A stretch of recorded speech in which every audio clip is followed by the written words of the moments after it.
प्यारे विद्यार्थियों, आप सभी को मेरा नमस्कार।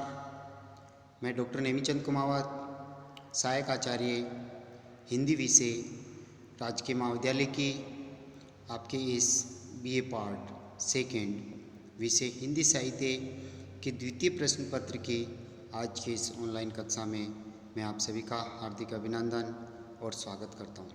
प्यारे विद्यार्थियों, आपके हिंदी साहित्य के इस द्वितीय प्रश्न पत्र में 3 पाठ्य पुस्तकें लगी हुई है, जिसकी चर्चा हमने पिछली ऑनलाइन कक्षा में भी की थी। एक है निबंध संकलन यानी निबंध संग्रह की पाठ्य पुस्तक, जिसमें 11 निबंध संकलित हैं। एक एकांकी संग्रह की पाठ्य पुस्तक हैं, जिसमें 7 एकांकियाँ संकलित हैं। और तीसरी जो पाठ्य पुस्तक है वो एक नाटक है, रक्तध्वज, डॉक्टर राजेंद्र मोहन भटनागर जी के द्वारा रचित।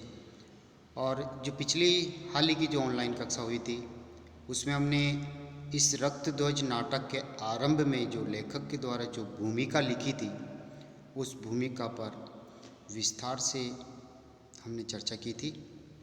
आज हम रक्तध्वज नाटक की जो कथा वस्तु है उसकी हम समीक्षा करने जा रहे हैं।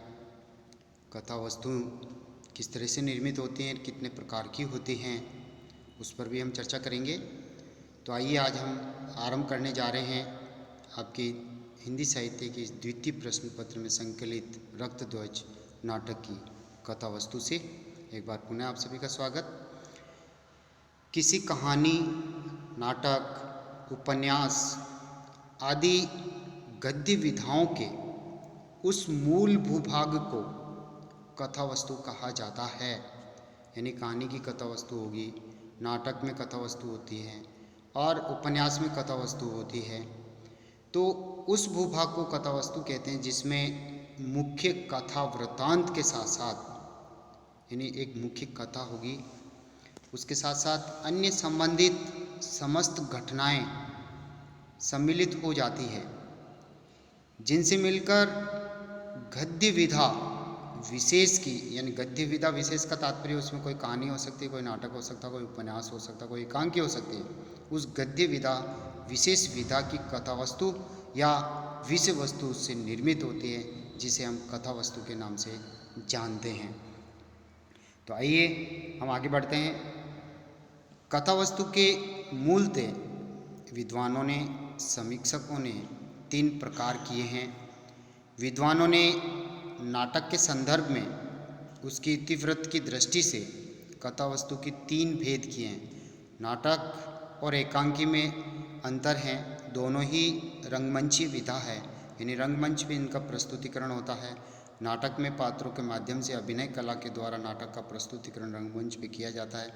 इसी तरह से एकांकी संक्षिप्त होता है, छोटा होता है, लेकिन उसका भी पात्रों के माध्यम से अभिनय के द्वारा रंगमंच पर प्रस्तुतिकरण होता है। तो नाटक विस्तृत भूभाग को लिए हुए होता है, जबकि एकांकी एक संक्षिप्त छोटे रूप को लेकर के आगे बढ़ती हैं।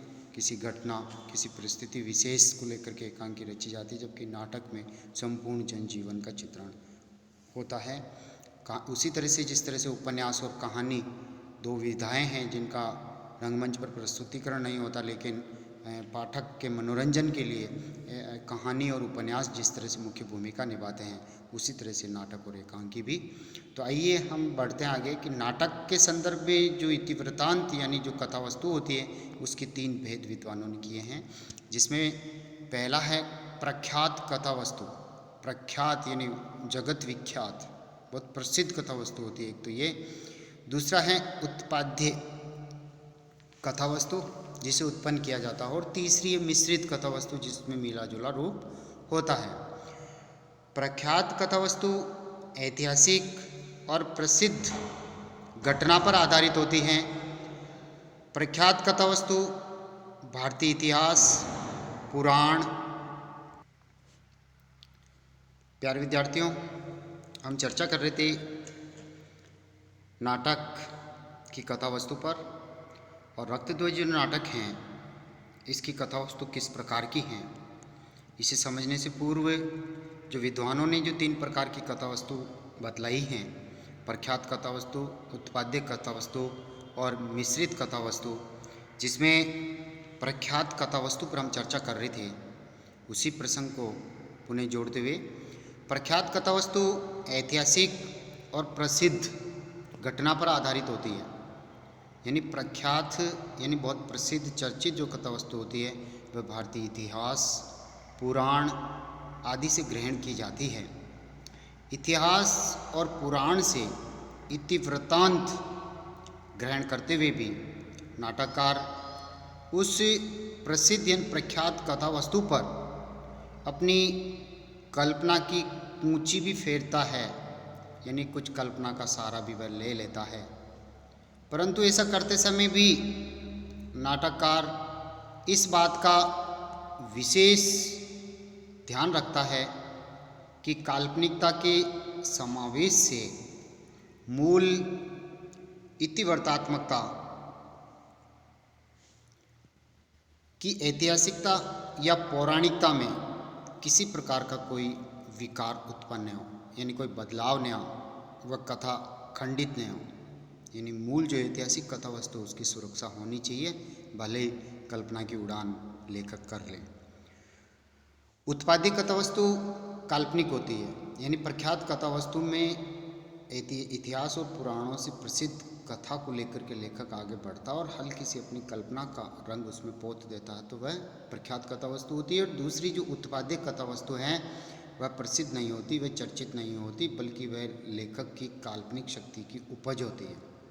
तो देखिए, उत्पादित कथा वस्तु काल्पनिक होती है, जिसे लेखक समसामयिक मांग यानी समय की मांग के अनुसार और प्रसंग या विषय के अनुरूप अपनी कल्पना शक्ति से जन्म देता है। मिश्रित कथा वस्तु का मूल आधार और उसकी पृष्ठभूमि प्रख्यात होती है, अर्थात वे इतिहास और पुराण से ही कथा वस्तु ली जाती है। साथ ही उसे विस्तार देने और मूल लक्ष्य तक पहुंचने के लिए लेखक उसमें अनेक काल्पनिक कथाओं का संयोजन भी करता है। तो प्यारे विद्यार्थियों, प्रख्यात जो कथा वस्तु होती है वो पूरी तरह से इतिहास और पुराणों में चर्चित होती है, हल्का सा कल्पना का पुट उसमें होता है। और जो उत्पादित कथा वस्तु होती है उसमें इतिहास और पुराण की प्रसिद्ध कोई छोटी सी कथा वस्तु या प्रसंग जरूर होता है, लेकिन लेखक कल्पना शक्ति का परिचय देते हुए उसे काफ़ी विस्तार तक पहुंचाता है। तो उपर्युक्त विवेचन से स्पष्ट है कि नाट्य विधा की कथा वस्तु के 3 भेद होते हैं। रक्तध्वज नाटक की कथा वस्तु प्रख्यात हैं, हम इस पर चर्चा करने जा रहे हैं। देखिए, रक्तध्वज नाटक की कथा वस्तु प्रख्यात कथा वस्तु की श्रेणी में आती है। इस नाटक की कथा वस्तु इतिहास प्रसिद्ध है, इतिहास से प्रख्यात है। रक्तध्वज नाटक की अधिकांश घटनाएं ऐतिहासिक हैं और विषय वस्तु से संपृक्त हैं, जो प्रमाण से पुष्ट भी हैं, प्रमाण सिद्ध हैं। कुछ घटनाएं ही ऐसी हैं जो नाटककार की कल्पना शक्ति की देन है, कल्पना शक्ति से प्रसूत हुई है, और उन काल्पनिक कथा प्रसंगों से नाटक की मुख्य कथा वस्तु में कोई विकार उत्पन्न नहीं होता है, यानी कोई बदलाव नहीं आता है। रक्तध्वज नाटक की ऐतिहासिक प्रसिद्ध जो घटनाएं हैं, इतिहास प्रसिद्ध जिसे कह सकते हैं हम, उनका संक्षिप्त विवरण निम्नानुसार हैं। देखिए, जो कथा वस्तु है रक्तध्वज नाटक की, उस कथा वस्तु के केंद्र में गोविंद गिरी जो संत हैं, जो लोकनायक हैं, उसके जीवन के आसपास ही उसकी संपूर्ण कथा वस्तु हैं। और गोविंद गिरी एक ऐतिहासिक पात्र हैं। देखिए, हम इसमें एक अध्ययन करते हैं।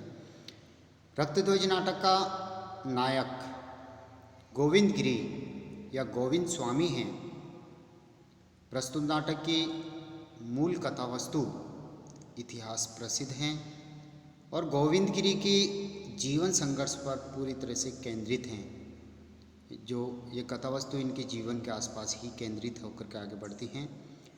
और ये जो गोविंद गिरी हैं, ये आदिवासियों के मसीहा के रूप में और राष्ट्रीय चेतना के अग्रदूत के रूप में उभर के सामने आए थे, जिन्होंने सदियों से उपेक्षित, शोषित, पिछड़ी, गंवार और निर्धन भील जाति को सम्मान से जीने का गुरु मंत्र दिया था।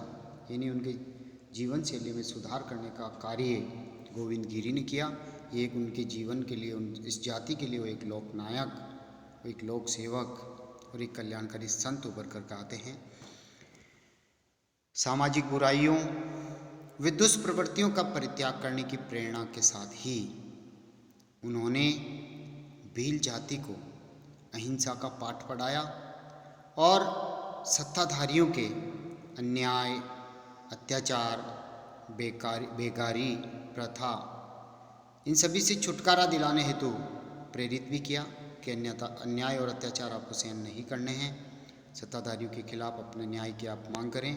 जो बेगारी प्रथा है उनसे आप पीछा छोड़ दें, उसके लिए आप मना कर दें। साहस, धैर्य, स्वाभिमान से उन्होंने इन भील जाति को स्वाभिमान से जीने की शिक्षा दी। इस नाटक में आदि से अंत तक गोविंद गिरी के जीवन की संपूर्ण कथा व्याप्त है। लेखक ने गोविंद स्वामी के जीवन वृत्तांत से जुड़ी हुई अनेक घटनाएं चुनी हैं और ये सभी घटनाएं प्राय ऐतिहासिकता लिए हुए हैं, प्रमाण पुष्ट हैं, इतिहास प्रसिद्ध हैं, जिनमें से हम कुछ घटनाओं का यहाँ उल्लेख कर रहे हैं। देखिए, पहली घटना है गोविंद स्वामी के बाल्यकाल की कुछ घटनाएं, जिसका उल्लेख नाटककार ने इस नाटक में किया है। रक्तध्वज नाटक में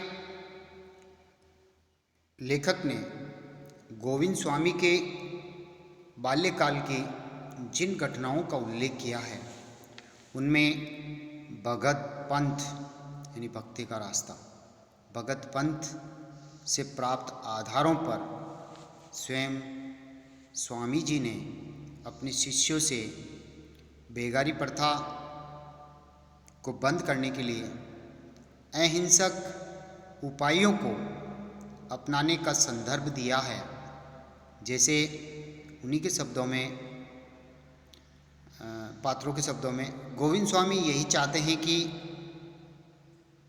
गोविंद स्वामी, ये रुकाशा का कथन है, गोविंद स्वामी यही चाहते हैं कि हम उनके बरोबर बने, बरोबर के यानी उनके सम्मान के बने, उन जैसे दिखें। उन जैसे का तात्पर्य सत्ताधारी लोग, सत्ता पक्ष के लोगों के बराबर समान अधिकार में हम आएँ, उन जैसे साफ सुथरे दिखें, वैसा ही मान सम्मान पाएँ।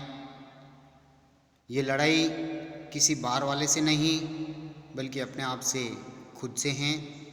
अब खुद से लड़ना है, ये रुकाशा का कथन है। यहाँ गोविंद स्वामी एक संत के रूप में भीलों में ऊंच नीच की भावना समाप्त करने हेतु अलख जगाते हुए दिखाए गए हैं।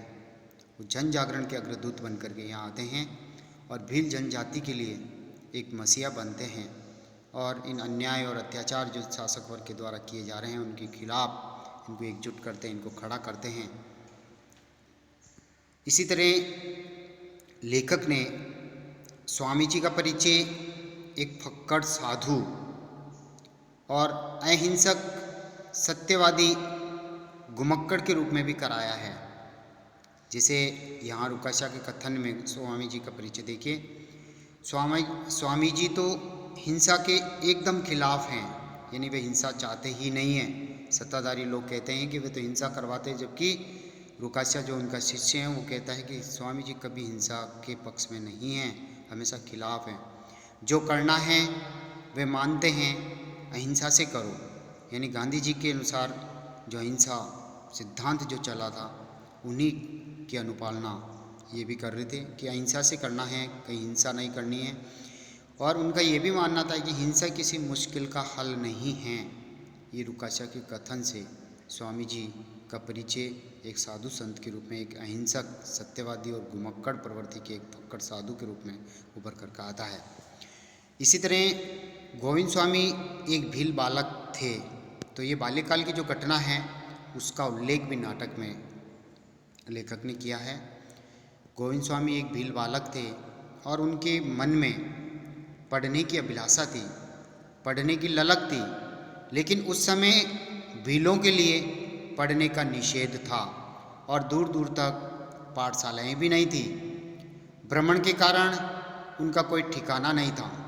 वे एक रात्रि में वर्षा से भीगते हुए बचने के लिए स्थान खोज रहे थे और अचानक उनकी निगाह एक मंदिर पर पड़ी और हाड़ गलाने वाली ठंड और वर्षा जल से तरबतर कांपते हुए मंदिर में गोविंद स्वामी पहुँचे और मंदिर में पुजारी तल्लीन होकर के कुछ बाँच रहे थे यानी पढ़ रहे थे और स्वामी जी सम्मोहित होकर के ये सब सुनते रहे और वह ध्वनि उनके तन मन में इस तरह से समा गई कि वह पूरी तरह से लीन हो गए और अचानक पुजारी जी का ध्यान उधर से टूटा और उनकी दृष्टि यानी उनकी निगाह गोविंद स्वामी पर पड़ी और स्वामी जी ने यह सब दोहराया जो पुजारी जी ने बाँचा था, उस समय पढ़ा था। तब पुजारी ने पूछा, तू गोविंदा, तू क्या लिख पढ़ लेता है, यानी लिख भी लेता और पढ़ भी लेता है? गोविंद स्वामी ने कहा, मैं वर्षा से बचने के लिए यहाँ आया, पढ़ना चाहता हूँ। पुजारी ने कहा, तो अन्याय, अत्याचार, अंधकार, जुल्म को मिटाएगा तो मैं तुम्हें पढ़ाई का वरदान दूंगा। और एक तरह से पुजारी जी ने रात्रि में पढ़ाना स्वीकार किया था। तो प्यारे विद्यार्थियों, आज की इस ऑनलाइन कक्षा को हम यहीं समाप्त करते हैं और अगली ऑनलाइन कक्षा हम इसी क्रम को जारी रखते हुए रक्तध्वज नाटक की जो कथा वस्तु है उसको हम पूर्ण करेंगे। तो एक बार पुनः आप सभी को बहुत बहुत धन्यवाद। जय हिंद, जय भारत, थैंक यू।